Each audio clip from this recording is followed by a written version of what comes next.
Hello everyone, स्वागत है आपका अपना यूट्यूब चैनल में एकदम करियर में। तो जैसा कि दोस्तों हम लोग जान रहे हैं कि हम लोग क्लास 8 का ज्योग्राफी देख रहे थे, ठीक है। तो क्लास 8 का ज्योग्राफी में हम लोग चैप्टर 5 कर रहे थे, उद्योग इंडस्ट्री, ठीक है। उसी चैप्टर को आज कंटिन्यू करेंगे। जो भी बचा पोर्शन है कोशिश करेंगे कि आज हम लोग इस चैप्टर को ख़त्म कर दें, ठीक है। इसमें हम लोग प्रमुख उद्योगों का वितरण कर चुके थे और साथ ही साथ हाँ देखिए, प्रमुख उद्योगों का वितरण में हम लोग जमशेदपुर वाला टॉपिक कंप्लीट किए हुए थे, ठीक है। आज का जो हमारा टॉपिक है वो क्या है, पिट्सबर्ग देखेंगे। आइए स्टार्ट करते हैं। बोल रहा है पिट्सबर्ग। अब पिट्सबर्ग होता क्या है, ये सारी चीज़ों को जानेंगे इसी टॉपिक में। बोल रहा है यह संयुक्त राज्य अमेरिका का एक महत्वपूर्ण इस्पात नगर है, ठीक है। पिट्सबर्ग जो है ये कहाँ है, अमेरिका में, ठीक है। यहाँ पर क्या है, इस्पात उद्योग काफ़ी ज़्यादा है पिट्सबर्ग में, इसलिए इसे क्या बोला जाता है, इस्पात नगर बोला जाता है, ठीक है। बोल रहा है पिट्सबर्ग के इस्पात उद्योग की को स्थानीय सुविधाएं उपलब्ध है, ठीक है। पिट्सबर्ग का जो इस्पात उद्योग है उसको क्या है, आसपास की सारी सुविधाएं उपलब्ध है। जैसे कच्चा माल, जैसे कोयला पिट्सबर्ग में ही उपलब्ध है, जबकि लॉएस्क मिनेसोटा की लोहे की खानों से प्राप्त होता है, जो पिट्सबर्ग से लगभग 1500 किलोमीटर दूर है। क्या बोल रहा है, पिट्सबर्ग में जो भी कच्चे माल की ज़रूरत पड़ती है वो सारे लगभग इसको वहीं आसपास के स्थानों से मिल जाती है। जैसे कोयला पिट्सबर्ग में ही हो जाता है। और लॉएस का अगर हम बात करते हैं तो ये एक जगह है अमेरिका में ही, मिनेसोटा, जगह का नाम क्या है, मिनेसोटा। यहाँ से इसे लोहा की खान, मतलब मिनेसोटा में जो लोहा की खान है यहाँ से इसे लॉएस्क मिल जाते हैं। और ये कहाँ है, पिट्सबर्ग से लगभग 1500 किलोमीटर दूर स्थित है।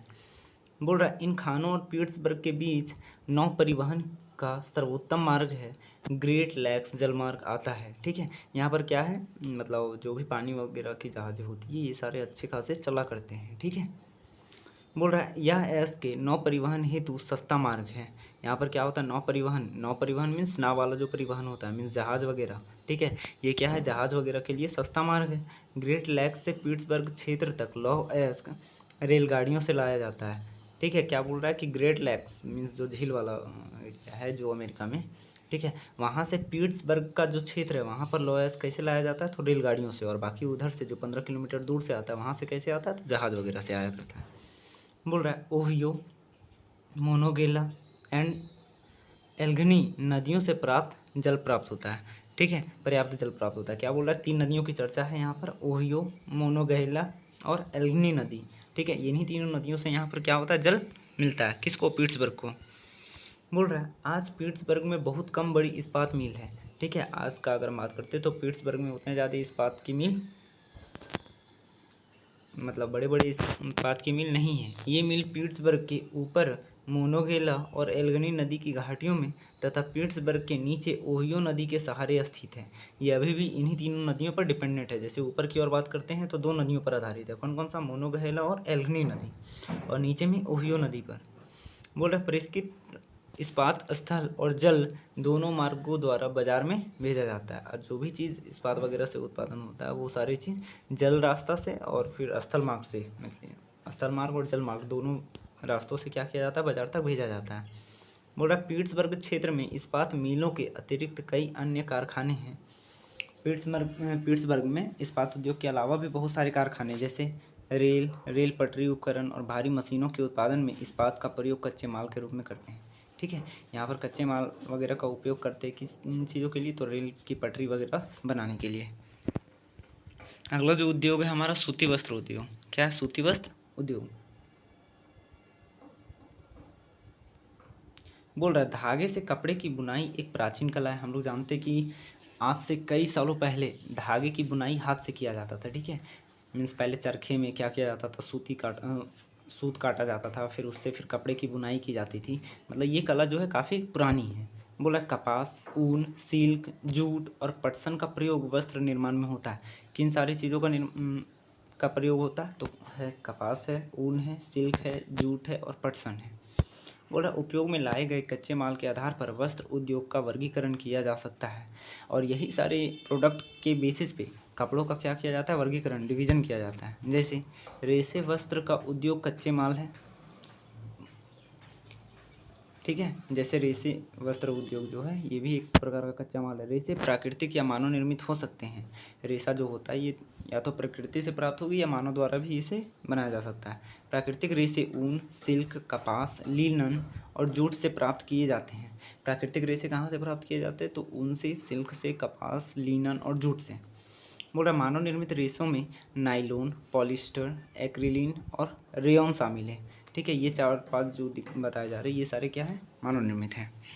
बोल रहा सूती वस्त्र उद्योग विश्व के प्राचीनतम उद्योगों में से एक है। 18वीं सदी में की औद्योगिक क्रांति तक सूती वस्त्र हस्तकताई तकनीकों एवं हथकरघों से बनाया जाता था। क्या बोल रहा है कि 18वीं सदी में जो हमारा औद्योगिक क्रांति हुआ था उस समय तक जो भी कपड़े वगैरह बुने जाते थे ये किन से?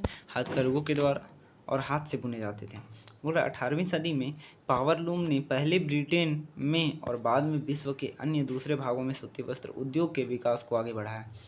ठीक है, क्या बोल रहा है कि 18वीं सदी में जो पावरलूम था, ठीक है, बोल रहा है कि इसने सबसे पहले ब्रिटेन में सूती वस्त्र को बढ़ावा दिया और फिर बाद में धीरे धीरे और दूसरे भागों में, मतलब विश्व के दूसरे अन्य भागों में इसको बढ़ावा मिला। आज भारत, चीन, जापान और संयुक्त राज्य अमेरिका सूती वस्त्र के महत्वपूर्ण उत्पादक हैं। अभी अगर देखें तो सबसे ज़्यादा उत्पादन सूती वस्त्र का अगर हम देखते हैं ऑल ओवर वर्ल्ड में, तो सबसे ज़्यादा उत्पादन प्रोडक्शन कहाँ होता है? भारत में। और वही बता रहा है कि आज भारत हो गया, चीन हो गया, जापान हो गया और अमेरिका हो गया, इन सारी जगह सूती वस्त्र का उत्पादन किया जाता है। बोल रहा है भारत में अत्युत्तम गुणवत्ता के सूती वस्त्र उत्पादन करने की गौरवपूर्ण परंपरा रही है।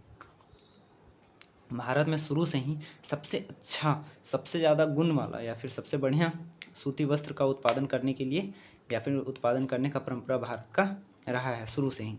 बोला ब्रिटिश शासन से पूर्व हाथ से कते और हाथ से बुने हुए वस्त्रों का एक विस्तृत भारतीय बाजार था। बोल रहा कि ब्रिटिश शासन जब ब्रिटिशर्स इंडिया में शासन कर रहे थे उससे भी पहले अगर देखें तो यही हाथ से बुने हुए कपड़े का एक अच्छा खासा बाजार हुआ करता था भारत में। बोल रहा ढाका का मलमल, मसूलीपट्टम की छींट और कालीकट के केलिको तथा बुरहानपुर, सूरत व वडोदरा के सुनहरी जरी के काम वाले सूती वस्त्र गुणवत्ता और डिजाइनों के लिए विश्वविख्यात है। बोल रहा है इन सारे जगहों के जो सूती वस्त्र है, जैसे सूरत वगैरह बताया गया, ठीक है, ये सारे पूरे विश्व में क्या है? विख्यात है, मतलब पूरे विश्व में प्रचलित है। लेकिन हाथ से बने होने के कारण सूती वस्त्र का उत्पादन महंगा और बनने में अधिक समय लेता है। क्योंकि हाथ से इसे बनाया जाता है इसलिए इसमें काफ़ी ज़्यादा टाइम भी लग जाता है और काफ़ी कॉस्टली भी पड़ता है, लेबर कॉस्ट ज़्यादा लग जाता है। इसलिए परंपरागत सूती वस्त्र उद्योग पश्चिम के नए वस्त्र मिलों से प्रतिस्पर्धा नहीं कर सका, जो सस्ते व अच्छी गुणवत्ता वाले वस्त्रों का निर्माण यंत्रीकृत यौगिक यूनिट में करते थे। क्या बोल रहा है कि जो हाथ से बनाया जाता था सूती वस्त्र, वो जो है सो मशीनों द्वारा बनाया जाने वाला, जब पश्चिमी वाले एरिया में, मतलब पश्चिम भारत में जब मशीनों वगैरह से बनाया जाने लगा सूती वस्त्र, ठीक है, तो उसका कंपैरिजन या फिर उसका मुकाबला हाथ वाला नहीं कर पाने लगा। क्यों? क्योंकि वो चूँकि कम खर्च में या फिर सस्ते लेबर में अच्छा खासा प्रोडक्शन हो जाता था। हाँ, हालांकि उसका क्वालिटी थोड़ा कम रहता था, लेकिन फिर भी वो सस्ता और अच्छा खासा अवेलेबल हो जाता था, जिसके कारण क्या हुआ? हाथ से बनाया जाने वाला कपड़ा धीरे धीरे खत्म होने लगा।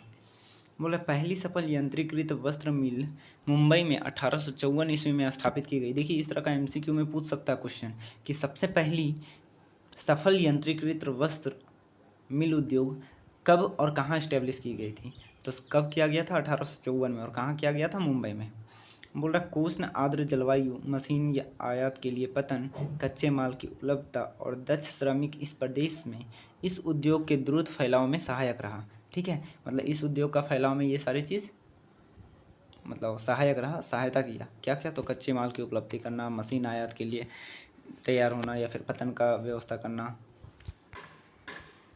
आगे बोल रहा है प्रारंभ में यह उद्योग महाराष्ट्र और गुजरात राज्य में अनुकूल आर्द्र जलवायु के कारण पनपा। ठीक है, चूँकि वहाँ का जलवायु अच्छा था, वहाँ पर अच्छे खासा सूती वगैरह का उत्पादन किया जाता था, इसलिए सबसे पहले महाराष्ट्र में और गुजरात जैसे राज्यों में इसका क्या बोलते हैं उद्योग सबसे पहले बैठा या फिर वहीं से स्टार्ट हुआ। बोल रहा है लेकिन वर्तमान में आर्द्रता कृत्रिम रूप से उत्पन्न की जा सकती है और कच्ची कपास शुद्ध होती है एवं वस्त्र उत्पादन प्रक्रिया में इसका वजन कम नहीं होता, इसलिए यह उद्योग भारत के विभिन्न भागों में फैल गया है। क्या बोल रहा है कि कपास वगैरह का जो उत्पादन होता है, तो जो कच्चा कपास होता है वो काफ़ी ज़्यादा शुद्ध होता है, मीन्स काफ़ी अच्छा होता है, ठीक है। इससे जो भी कपड़े वगैरह बनाए जाते हैं वो काफ़ी अच्छे होते हैं। इसलिए बोल रहा है कि यह जो है सो यह उद्योग भारत के अलग अलग भागों में क्या हो रहा है, धीरे धीरे फैल रहा है और फैल गया है। बोला कोयम्बटूर, कानपुर, चेन्नई, अहमदाबाद, मुंबई, कोलकाता, लुधियाना, पुडुचेरी और पानीपत कुछ अन्य महत्वपूर्ण केंद्र हैं किसके, सूती वस्त्र उद्योग के। अगला हमारा टॉपिक है क्या, अहमदाबाद। अब इस आज यहीं रखते हैं, चूँकि वीडियो लंबा हो रहा है। इसी के साथ जय हिंद, थैंक यू, मिलेंगे फिर से नेक्स्ट क्लास में।